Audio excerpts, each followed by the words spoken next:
The conflict of 1974 in Cyprus did not bode well into the example of upholding the core principles of the international law. For instance, on the 19th of July, 1974, the British Joint Intelligence Committee had informed the British Foreign Secretary James Callaghan of their expectation of an invasion in the next few days. In particular, it was said that the situation is of an invasion of Cyprus by Turkish forces in the next few days in accordance with the Joint Intelligence Committee expectation of the Turkish plan of operations. The fact of advanced knowledge by the British government of an imminent dismemberment of Cyprus is also confirmed by a secret telegram as communicated to the Australian diplomats by the Foreign and Commonwealth Office on 20th of July 1974. Paragraph 2 of the telegram reads as follows: commenting privately to us on the situation on the 20th of July of 1970 for a senior Foreign and Commonwealth Office official said that Britain secretly would not object if Turkish military forces occupied about one-third of the island before agreeing to a ceasefire. Such a position would need to be reached by the 21st of July if peace prospects were not to be endangered further. In the meantime, Britain continued to support publicly appeals for an immediate ceasefire. Evidently, the British government failed to protect the interests of Commonwealth citizens who lost their lives and homes in Cyprus, and therefore the United Kingdom stands liable for reparations. In fact, Cyprus, as we know it today,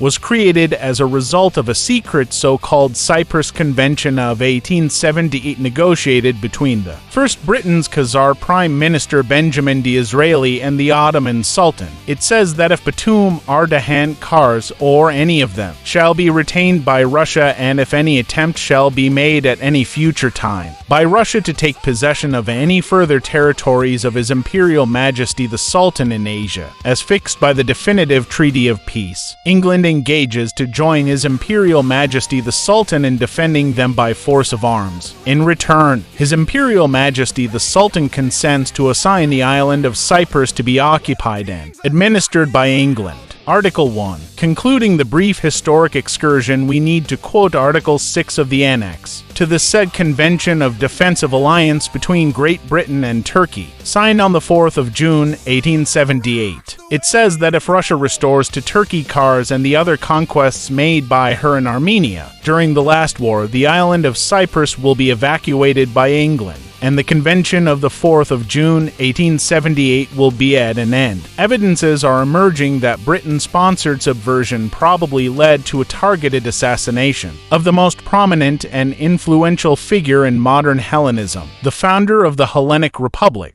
Ioannis Antonios Kapodistrias. In the aftermath of so-called Treaty of London or Treaty of Guarantee of 1827, this tragedy starkly resembles assassination attempt on the President Archbishop Makarios. Again, in the aftermath of the Treaty of Guarantee of 1960, we are not discussing here in length why the island of Cyprus was not evacuated by England under the Cyprus Convention of 1878 in due time, while inviting all interested political actors in Cyprus to issue their opinion. We are here to discuss dangerous, for the people of Cyprus, so-called incentives that the Republic of Turkey would likely accept to change the status quo in Cyprus. The term incentives in relations to Cyprus was most recently mentioned by well-informed Mike Pompeo, former CIA director and U.S. Secretary of State, during his visit to Cyprus. The same narrative was used by the President of Cyprus during his recent interview to Mr. Alastair John Campbell and Artihan Rory Stewart. Of interest, Mike Pompeo was a speaker at the Economist Cyprus Summit, organized by a well-informed British media institution, The Economist, while Campbell and Stewart's interview was sponsored again by a British institution, Revolut Bank. Mike Pompeo made several notable statements while in Cyprus at the outset, describing Cyprus as complicated piece of real estate and then admitting unidentified secret operations in Cyprus, and then that Turkey is doing what it thinks is right for itself, and then that Turkey is the largest military in all of NATO, and that Turkey has tremendous capabilities, and then that Turkey did put pressure on the United States forces to move out of northern Syria in 2019, and USA did that at Erdogan's request, while President Trump said that we will allow him Erdogan and then that Turkey has to be incentivized. There is substantial evidence that several former British government agents, after leaving official service, have maintained an active presence in Cyprus, and in particular on matters related to the Cyprus issue. Their continued involvement during their so-called retirement raises important questions. Let us now briefly focus on a former British diplomat and a well-respected historian, Professor William Mallinson. On about May 19, 2025, Professor Mallinson floated, again via a based institution, the idea of recognition of the north of Cyprus by Russia as a result of Trump's and Putin's objectives to balance their interests in the Middle East. The assumption of the former British diplomat is obvious, that the United States would recognize the north of Cyprus as well. To soften the tone, Professor Mallinson concludes that at a later point,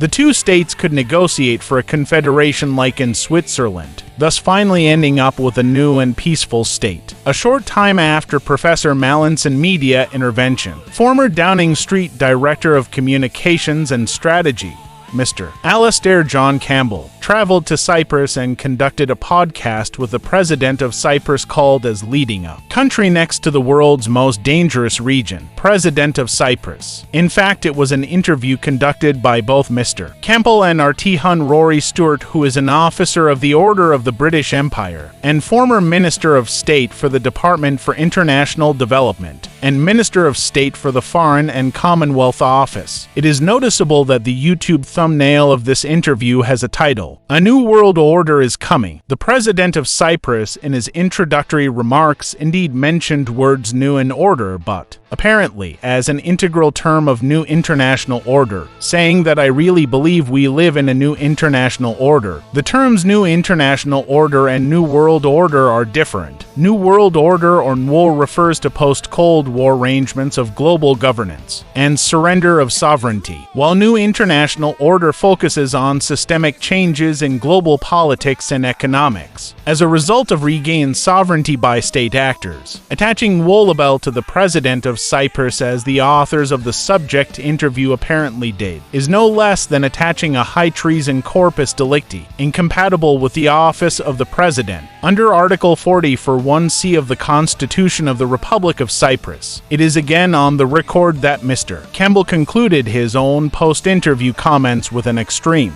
brutal and controversial hate statement of a Greek politician Theodoros Pangalos against Turks. Conclusions are above analysis points to the conclusions that we probably witness a systematic attempt to overthrow or undermine the government and political system of the Republic of Cyprus. The subject interview by Mr. Campbell was probably a provocation and a probable act of subversion to undermine the leader of the Republic of Cyprus and to create a climate of recognition of the north of Cyprus by the USA as incentive for Turkey. In return, Turkey might well back various adversary plans against Russia or Israel. History, and in particular Cyprus Convention of 1878, teach us that the most obvious beneficiary of diplomatic surrender of the north part of the Republic of Cyprus to Turkey in exchange for Turkey's engagement in further major proxy war or wars against Britain's adversaries is Britain. It is not a surprise that the obligation of Britain to evacuate Cyprus enshrined in Article 6 of the Annex to the said convention probably lapsed due to termination of both Russian and Ottoman empires. History will tell us whether Britain was behind such terminations. Under scenario of incentives as discussed above, Cyprus people will be the losers.